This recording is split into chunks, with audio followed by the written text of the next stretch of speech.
총탄의 비거리는 일반적으로 생각하는 것보다 훨씬 멀다고 할 수 있습니다. 가장 약하다고 평가되는 권총 클래스조차 1km 이상은 날아가고 매그넘탄이라면 2km 가까이까지 도달합니다. 하지만 아무리 고르고 13급의 저격수라도 권총으로 2km 너머에 있는 표적을 해치우는 것은 사실 거의 불가능한 일입니다.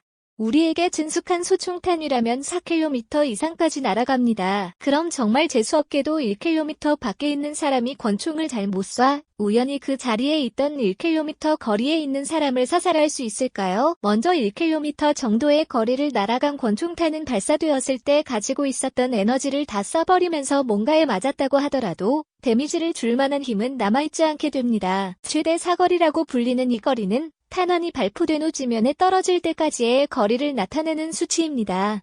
또한 5.56mm 탄을 사용하는 돌격수총의 경우 최대 사거리는 무려 2.8km나 됩니다. 물론 돌격수총의 경우에도 권총과 같이 1km가 넘어가면 살상 능력은 제로가 됩니다.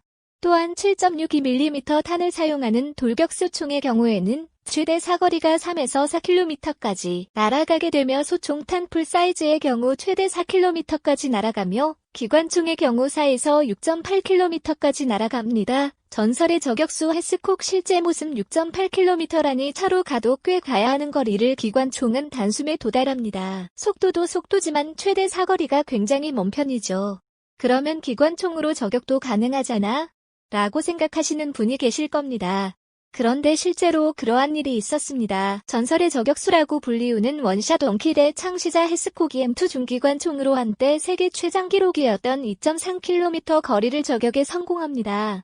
달리고 있는 흔들리는 보트 위에서 저격을 하는 괴물이었죠. 본론으로 돌아와서 총탄의 최대 사거리는 큰 의미가 없습니다.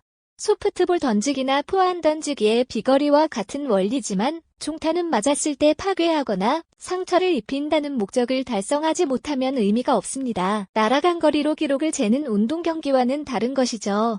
그래서 최대 사거리와 유효 사거리가 다른 것입니다. 그래서 총탄이라고 하는 물체의 비거리를 말할 때는 유효 사거리라는 표현을 주로 사용합니다. 일정 이상의 살상력을 유지하면서 명중을 할 수 있는 것이 총의 유효 사거리입니다.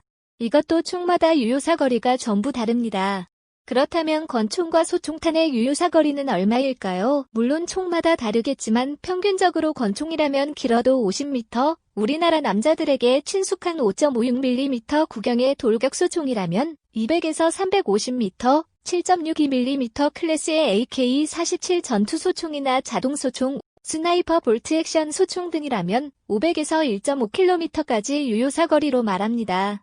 또 12.7mm의 기관총이나 대물 저격총의 경우는 1.5에서 2km 정도라고 하지만 사용법에 따라서는 짧아지는 경우도 있습니다. 예를 들어 돌격소총 M16의 유효 사거리는 600m라고 하는데 파워다운을 생각하지 않아도 되는 거리는 역시 300m 전후라고 하는 것처럼 다릅니다. 이럴 때는 유효 사거리라고 하지 않고 600m는 위험구역 등으로 표시되기도 합니다.